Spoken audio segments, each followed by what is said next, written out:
Hello everyone and welcome to Straight Talk, and we are your Straight Talkers. My name is Hafiz, your regular man on the street with an irregular bowel movement. Hi, my name is Wei Liang. I'm a sports scientist who coaches and mentors athletes. Hi, my name is Ekman. I'm a father of three. Yep. Father of three. Yes. Okay. Three. Okay, so now, in each episode of Straight Talk, what we do is we will share our views on current hot topics and societal issues. And I think what we want to do is we want to be able to talk about these issues in a very, candid manner and agree to disagree on certain issues. Correct. Okay, so now I want to start off every episode with a buay song issue. Buay song. So what is something that really buay song you cannot tahan? Actually, based on the recent news, we see crows flying around, attacking people, passerby. Really, yeah. Yes. Yeah. So no, the buay song, the portion is not on the crow.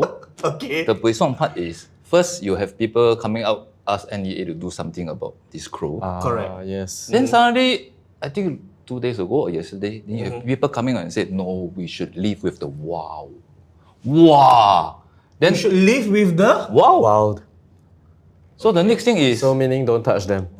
so Let it do, be. So what if they're attacking us? do or don't do. Okay. It's not about whether they attack you or not. It's what you want the authorities to do. But that's Singapore in general, right? You do, you kena. You don't do, you also Yes. Correct. Yeah, So- yeah. So should do or not? Damn if you do and damn if you don't, right? Yes. kena. Yeah.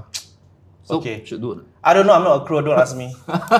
Worry about I it. think there should be ways to control it, but culling is maybe one of the more extreme measures. Yeah, But then again, right, Singaporeans are quite an impatient bunch. very. They want very quick results. Correct. Yes. So culling would allow you to reach the solution the quickest. Yeah. True. Attack you, right? Then I cull all the crows, then problem solved. True.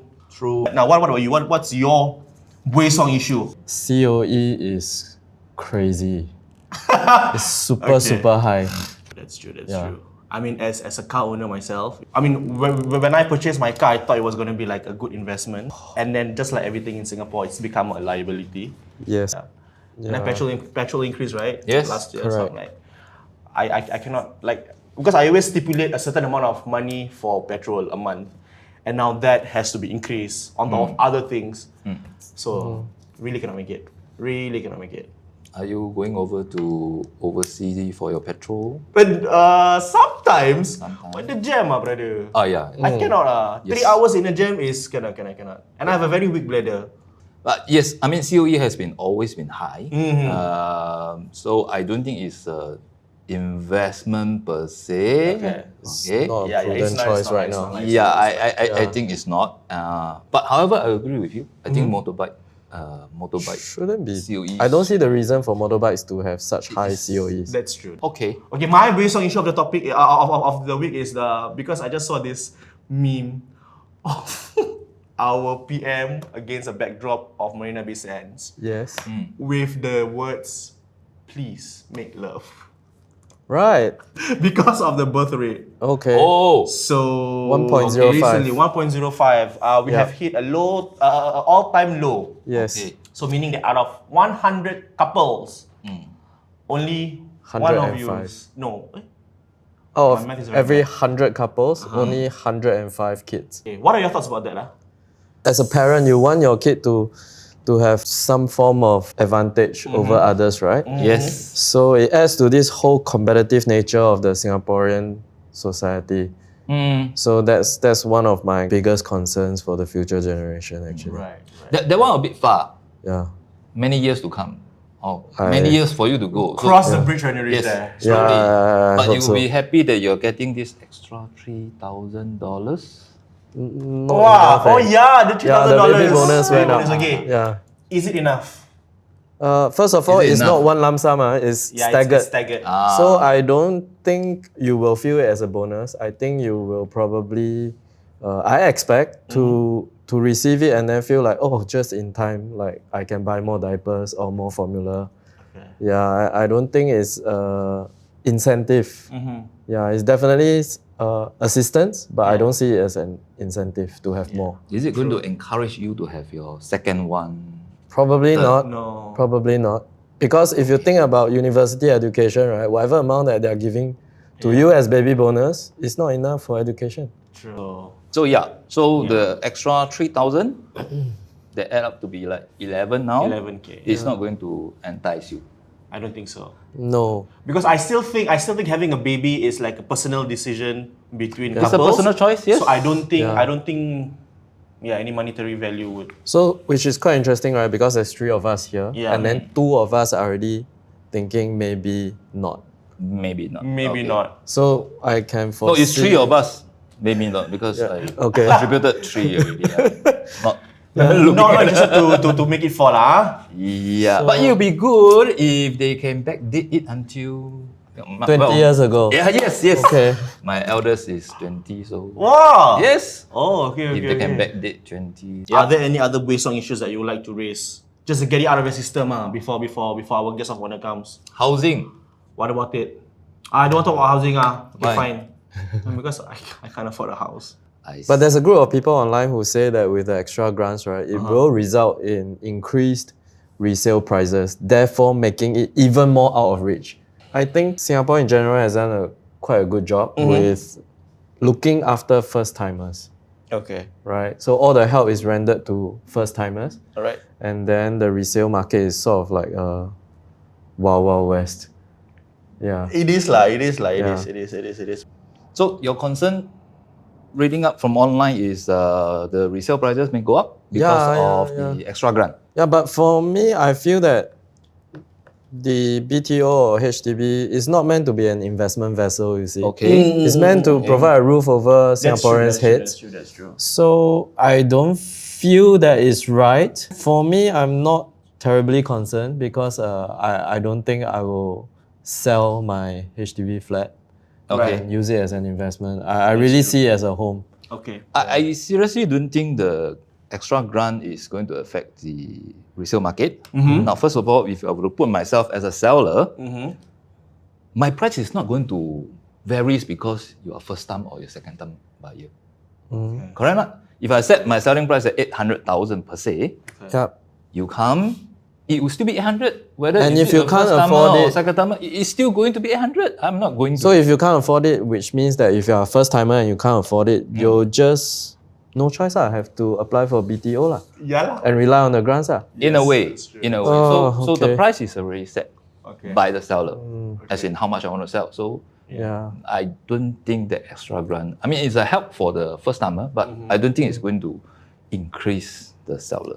Realistically, do you also wish that whenever you see those kind of headlines, like you wish that, oh, okay, I hope that my house can fetch a certain price. Oh, but then It is always a seller and buyer mentality. When you want to sell, we always want That's to what my be parents the said. one that is 1 million. But when we want to buy the one at 500,000. but then in the end, that's the whole contradiction, right? That's true. yes. Yeah, we keep complaining, oh, so expensive, But and we then want you're to like, make oh, money when I sell, I hope I sell Yeah, at that's true. expensive The prices. best part is both ways you can complain.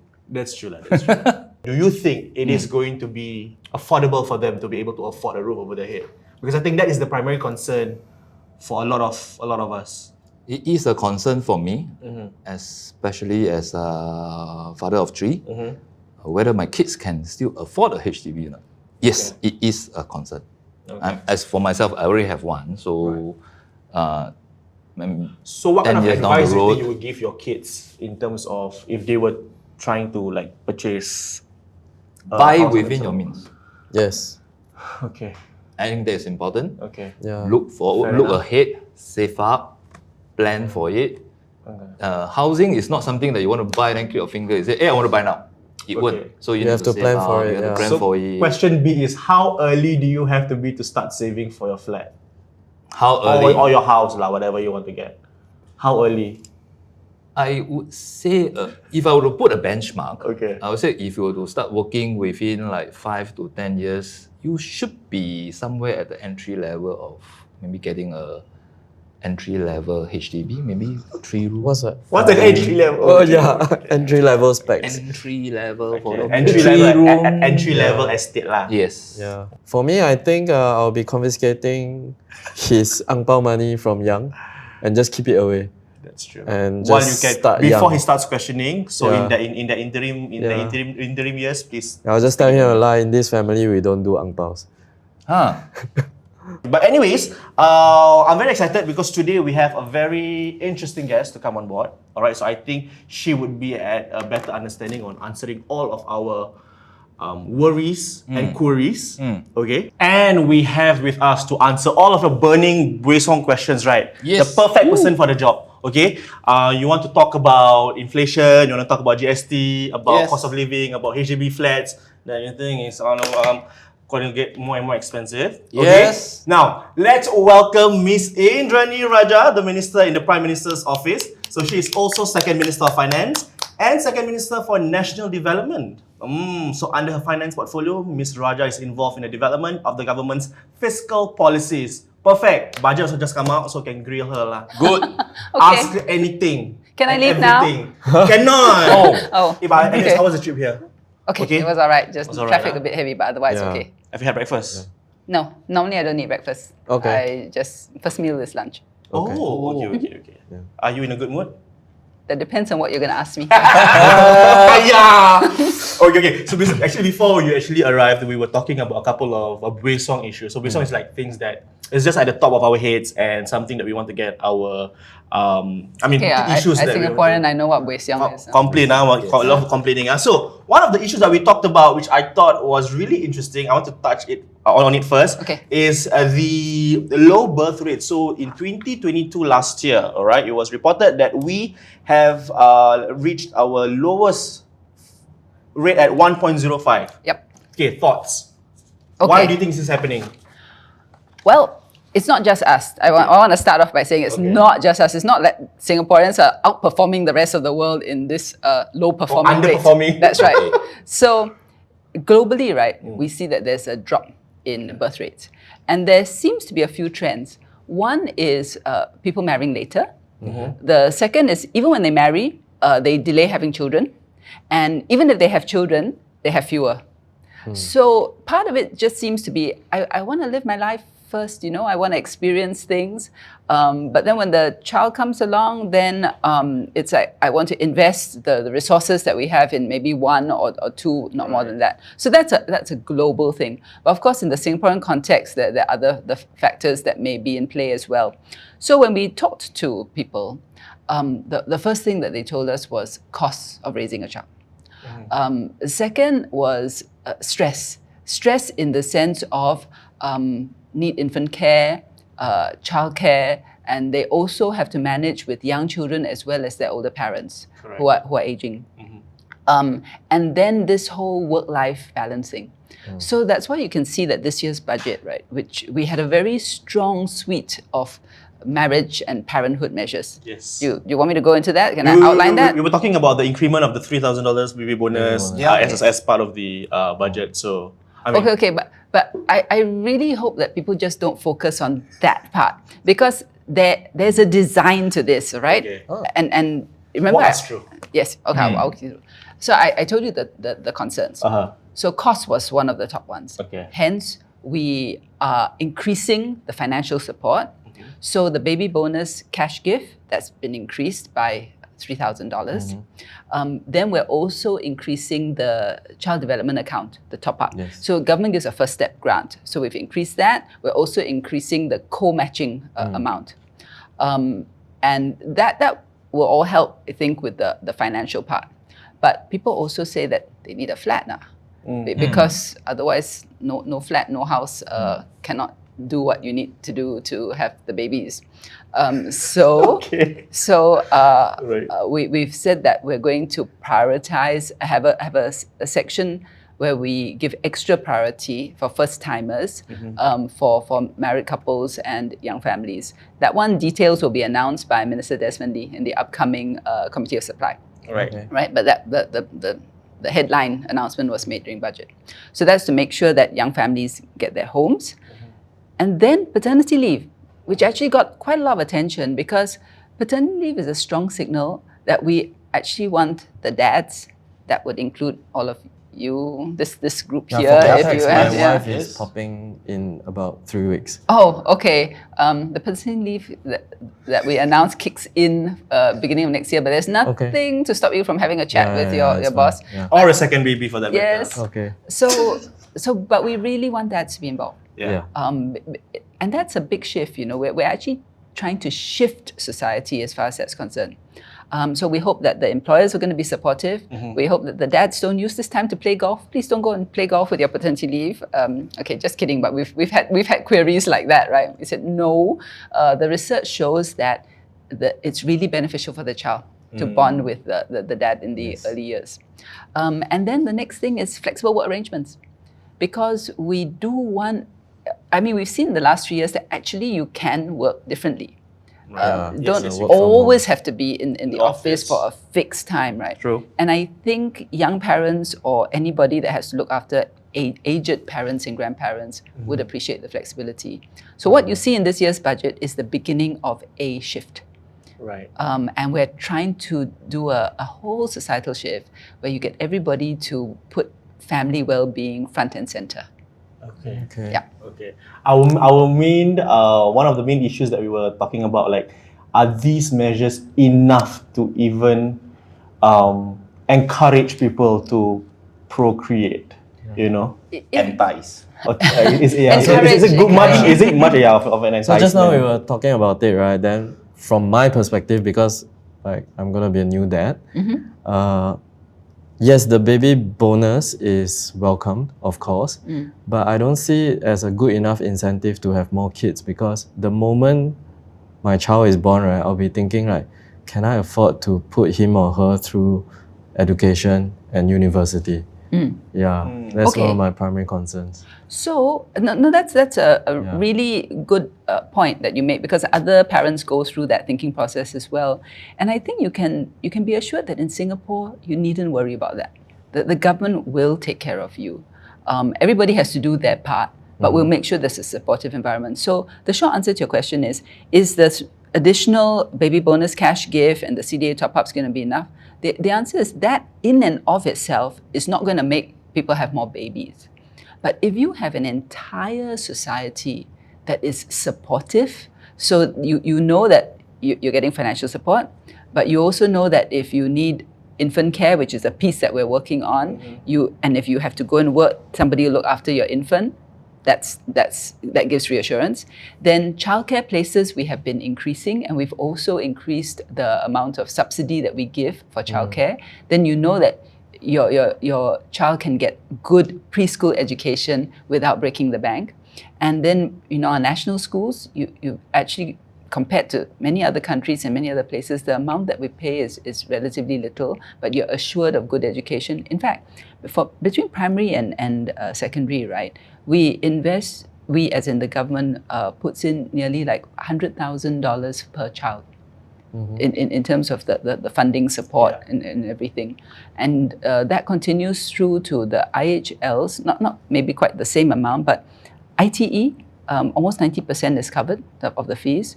A poly, slightly lesser percentage, but close. Then university, a substantial amount is actually subsidized by government. So actually your kid is taken care of, don't worry. All right.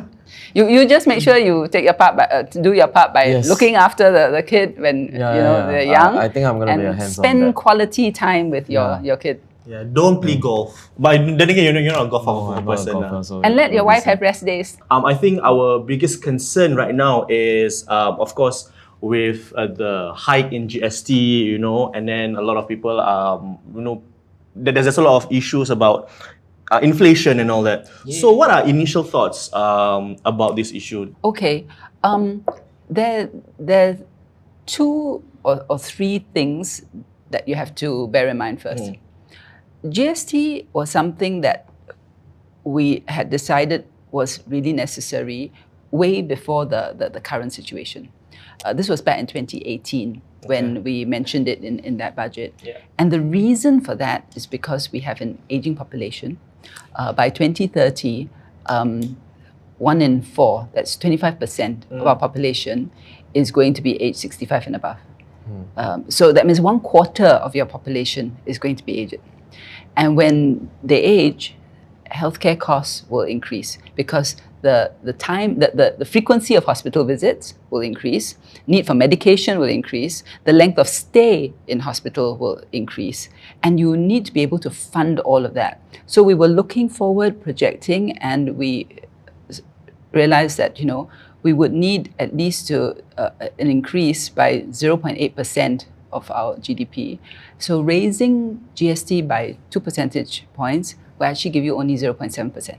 Right. Okay, so even with the GST increase, we would probably not be able to cover all of the projected healthcare costs, but you can cover a good deal of it. And this is important because if we don't do it early, by the time all of us age, we won't have the resources in place. So that was the need for it. But what happened, and of course we wanted to do it in this term of government, but the unexpected thing that came along which complicated things was when Russia invaded Ukraine. So already during the pandemic, with pandemic you had logistics, supply chain issues, and there were sort of rising costs already. It was trending that way. But once the Russia-Ukraine conflict occurred, then energy prices soared. And logistics also was a problem because, Ukraine produces a lot of the world's oil, wheat, etc. And so that added to the crunch, which meant that in addition to the normal inflation, you had this added inflation. And then you had two things running alongside, the impending GST and this extraordinary inflation due to the global situation. So the third thing then was, how does the government deal with this? Bearing in mind that we need the revenue, but at the same time, we know that it's going to impact people. So the way we've designed our GST system, and actually under our GST, the wealthier pay more. 60%, right, of our GST actually comes from the higher income earners as well as those the work pass workers and foreigners who are here, and the lower income actually pay less because they buy less. But anyway, the system that we have in place is designed such that when the GST kicks in, we actually give back to lower income and majority to offset the increase. For a certain period of time, we came up with the assurance package. Okay. All right.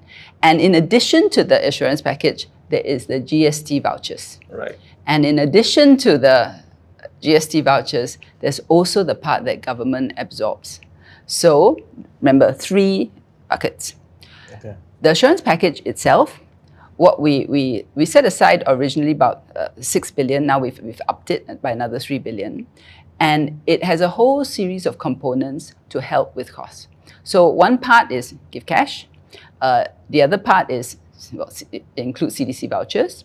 But there's another component which is for your utility bills. So that's the U-Save. Okay. So all of this is actually aimed at alleviating the additional costs that you have. Right. And we're giving for the lower income enough of this that's equivalent to about 10 years worth of the GST increase. Okay.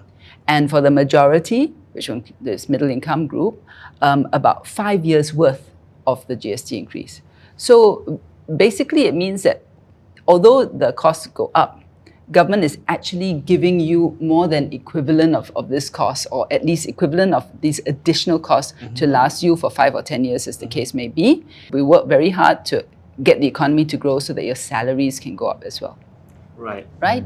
So in short, the way we designed our GST system is that we give back or we provide assistance to those who need it most.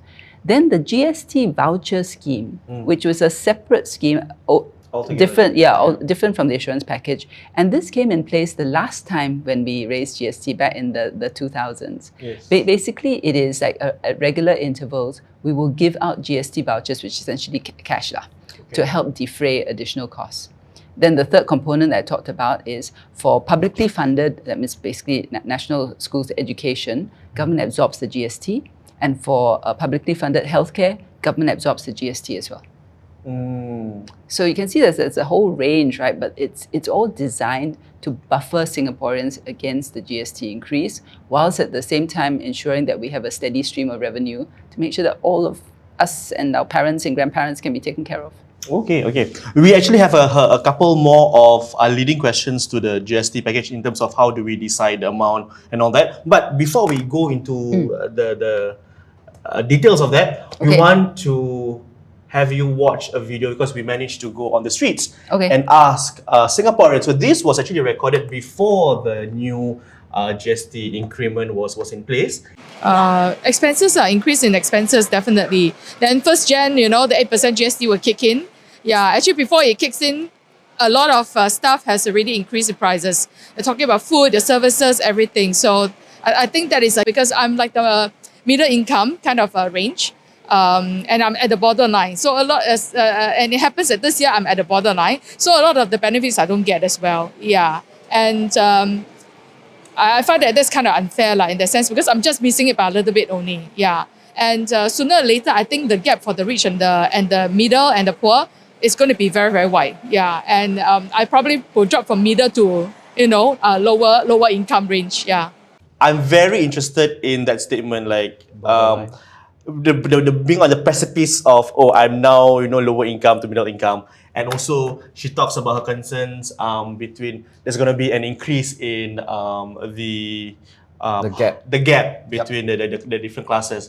I mean, I can fully understand her concerns. I mean, in anybody in her situation, because she clearly feels that she's like in the middle group, right? Yeah. Doesn't quite fall into one or the other, misses out on some of it. I would say this: a lot of the assurance package measures are broad-based. So there's something for everybody. Like you say, for example, goes according to household, goes according to your household type. Means the rental flats, which is lower income, will get more. If you're 4 or 5 room, you will still get HDB. You will still get something, but you get slightly less. So the system is designed on the assumption that if you have a certain amount of income, you still get assistance, but we weight it more so that the lower income get more. Okay. All right. So in her case, you'll definitely get something. Every household gets CDC vouchers, for example. And if she falls into the lower income group, paradoxically, she will get more. But the real other strategy is actually to try to make sure that apart from this assistance, for people in her position, you also help them to boost their incomes, either by creating opportunities for jobs, or see what we can do in terms of upskilling to help her access jobs. There may be some who can't work for whatever reason, and if really there is a need, there's always fallback. Because government has got social assistance programs. We've got what we call ComCare assistance that's given out through the social service office. So in short, there's something for everybody. The system is designed such that those with greater needs get more help. And if you happen to fall into the group that needs more help, then just give a shout, reach out to the SSO, speak to somebody who can connect you with the government assistance. I have one question, madam. For you mentioned about the assurance package. So it is to defray away from the 1% increase of the GST? Yeah, and then don't forget for the next percentage next year as well. Yes. The package is sized for the increase as a whole. Okay. Sorry, so, can I just add on to that question? Sure. So just now you mentioned that it was projected to give back for 10 years worth and 5 years worth, right? Can you share with us how this was calculated and what was it based on? Okay, so Department of Statistics and the other agencies will generally, pulling from all the data they have, be able to arrive at a sort of a general basket of goods that Singaporeans have for their expenditure or their household expenses. So, the kind of groceries, you take into account the basics, you take into account their utilities, etc. I mean, there's this complicated formula that they work on, but essentially they look at different household types, what would roughly be the expenditure that they have, and how we can help buffer them against the GST portion. And so that was the original assurance package, which was aimed specifically at the GST increase, and that one was 5 years and 10 years worth, right?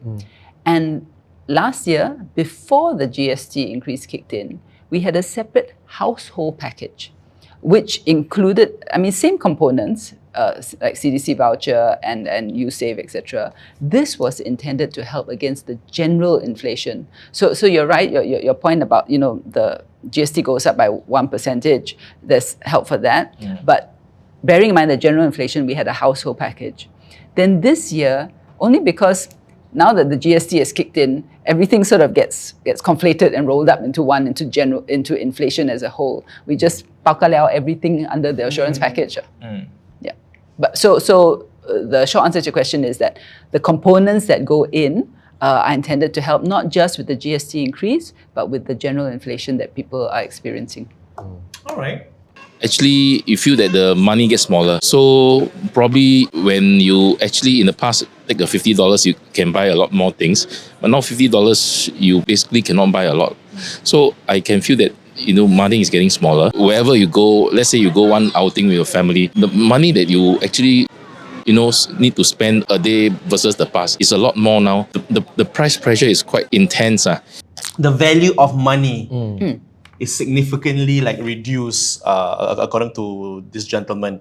And I also have this issue about how the increment of GST is only 1%, but my nasi lemak is from $3 to $4 now. So it's where is this calculations? But in terms of day-to-day eating, is there a way where we can curb this exorbitant increment? Or In fact, last time my mom used to tell me $50 can use for many days. yeah. And now many $50 for one day. Now prawn 1 kg already $24, okay? Yes, Okay. that is very expensive. Very expensive. Okay, so what are your thoughts about this? Okay, so the points that you have raised, actually, there are a few separate and distinct points. Let me break it down. Right. I think that the key thing that he mentioned was that it just feels that your money doesn't go very far now. And he's not wrong, because with inflation, that's what happens. The same amount of money buys you less because the prices have gone up. And that's exactly why the assurance package and all the other measures we've taken are designed to put cash into people's hands so that they will have some additional cash to cover their costs. The You Save, the CDC Vouchers, the GST cash payments, etc. Right? That's one part of it. But you raised an interesting point because there were some prices that went up even before the GST kicked in, and I think that was mentioned too. And it's not in relation to That's right. It's not proportionate. Yes, correct. So this part, there are two scenarios. One is because prices of goods, food especially, just went up generally. That was the whole supply chain issue. So for some of those, their raw materials and the things that they put into the food cost more. So those, I think, they feel they have to pass on to the customers, which is fair enough. But then don't say it's GST lah, because it's not the GST.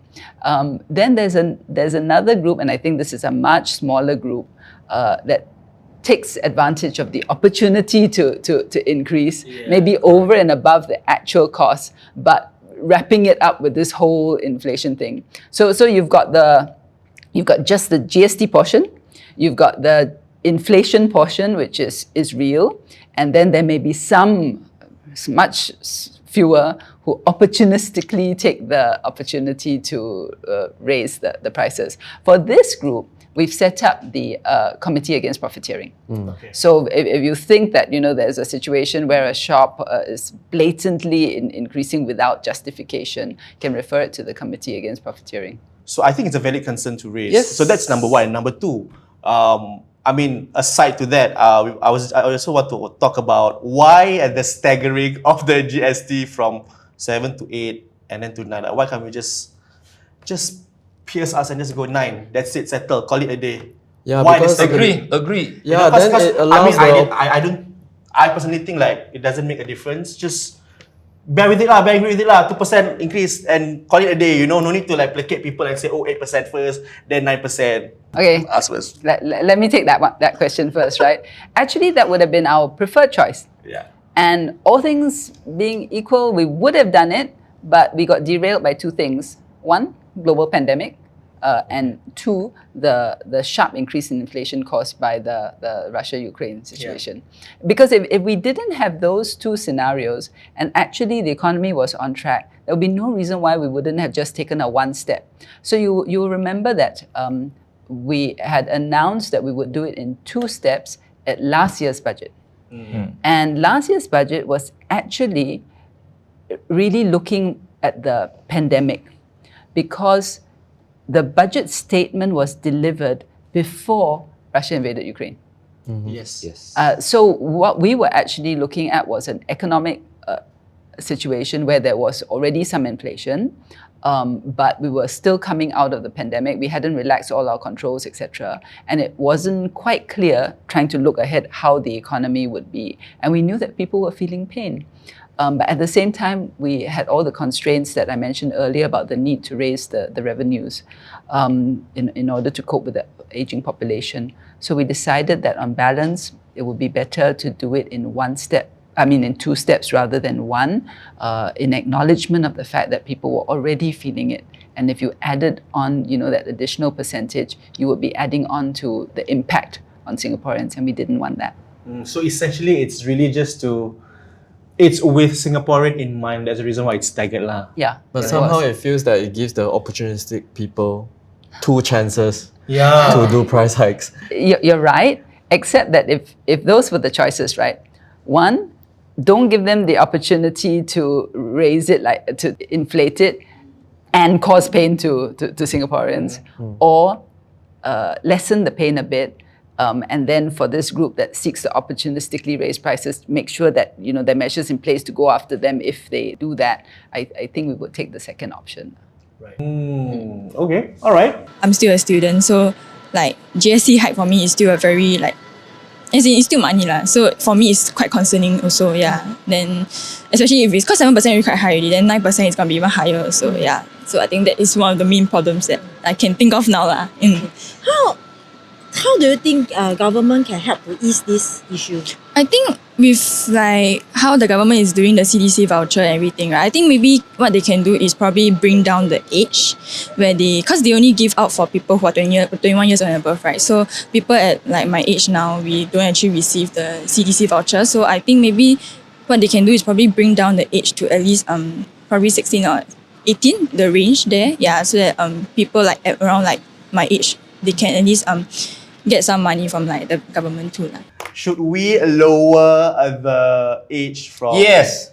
As a father of 3, I'm pretty Yes, sure. I'm yes, calling you out said for okay, my yes. No, but also I think it's valid because nowadays, as we see, students as young as 16 and 17, they already have spending power. I mean, technically it's No, they are parents' money, already but spending. They're already spending, right? So Yeah. The CDC vouchers are actually given to households. household. It's given to households, not given to individuals. So the underlying rationale of the CDC voucher is that it is to help with household groceries. Because if you're buying laundry and detergent, it's not like you have one packet for everybody. That's you know true. what I mean? That Yeah. whole big packet is Right. to wash the clothes for the whole family, and that's how it was designed. So I think for CDC vouchers, it would continue to still be for the family. The underlying assumption, and I hope that this is correct, is that the parents are going to make sure that the money Some of it. is used Yeah. for the family. Yeah. But for young people, it would have to,